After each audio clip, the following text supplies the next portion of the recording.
Greetings, ladies and gentlefish, and welcome back to another one of my games in the Jagdpanzer IV Tier 6 German tank destroyer.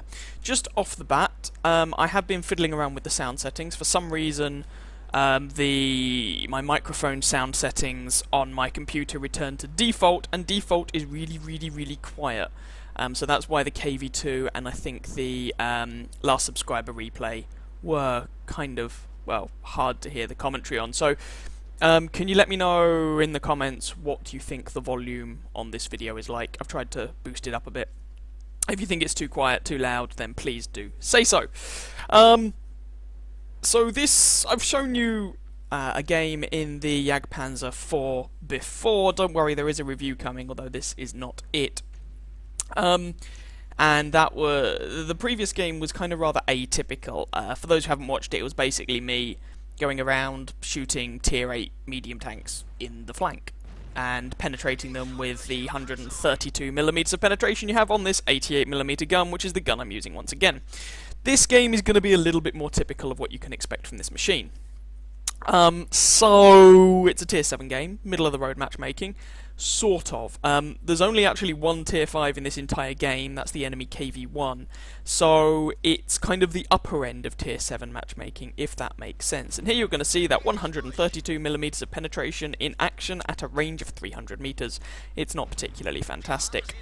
2 bounces on an IS who, well, there was a bit of angle I guess, but it wasn't particularly spectacular. And we take a blind shot there. The other thing, oh, looks like we might have tracked him. I'm trying to go for the side of the turret there. I don't know if that's a viable shot. Oh, apparently it is. The one thing you may also notice about the shells on this gun, that one bounced, is that the shell travel time is really quite poor. They're quite slow shells, which can get really quite irritating. Anyway, so far we've penetrated one shot on this IS, bounced a whole bunch, and tracked him. And that was another bounce. Which is kind of frustrating. I switched to APCR for my next round, but I take a massive chunk of damage to the face. I don't think I had 6th Sense at the time when I played this. In fact, I'm not sure if I have 6th Sense on this crew now, to be honest. Anyway, I took what felt like a 122mm shell to the face, which is not particularly what anybody wants to do in life. So now I'm rather kind of cautious with my health.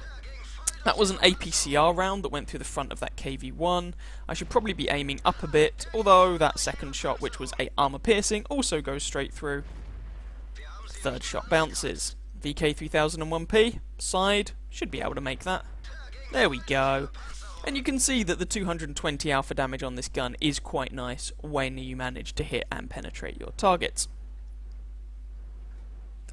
IS down there, I've loaded a round of APCR because, well, you've seen how useful my armor-piercing rounds were against this guy earlier on.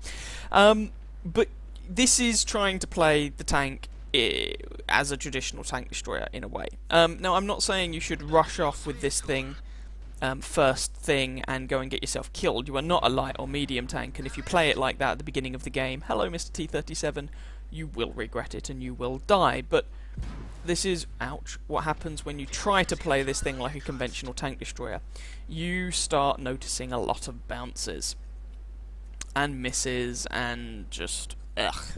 And this is why I say that this is probably why a lot of people don't like this tank destroyer, and this is why I said in the previous video this is not really a traditional tank destroyer despite what it looks like.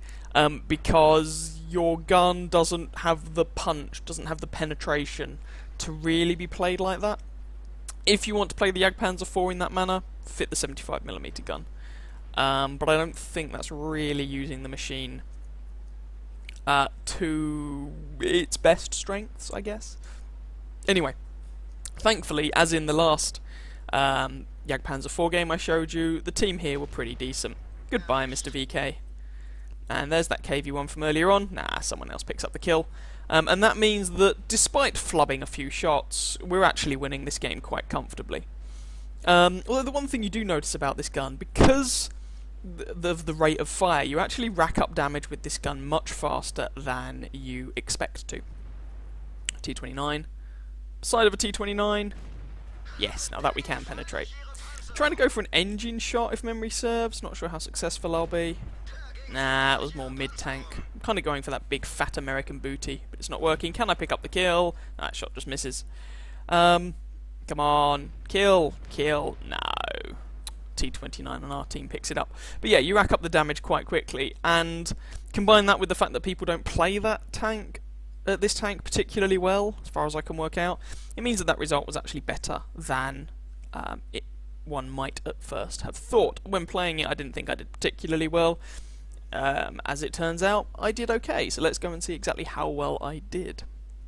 So that game actually ended up being an ace tanker, also got, is that sharpshooter or master gunner or something, and fire for effect. 2022 damage, 1094 base experience, which is rather low for an ace tanker at tier 6, but I guess it just means, as I say, people don't play this tank particularly well. It's not a particularly well loved machine. And 2 kills, 22 shots fired, 20 hits, 10 pens. That's that gun for you. It's at range. The gun can leave a little bit to be desired, even in a tier 6 game. We received 2 hits, of which both of them penetrated, spotted 2 enemy tanks, damaged 5, killed 2, and even got 755 assistance damage into the bargain.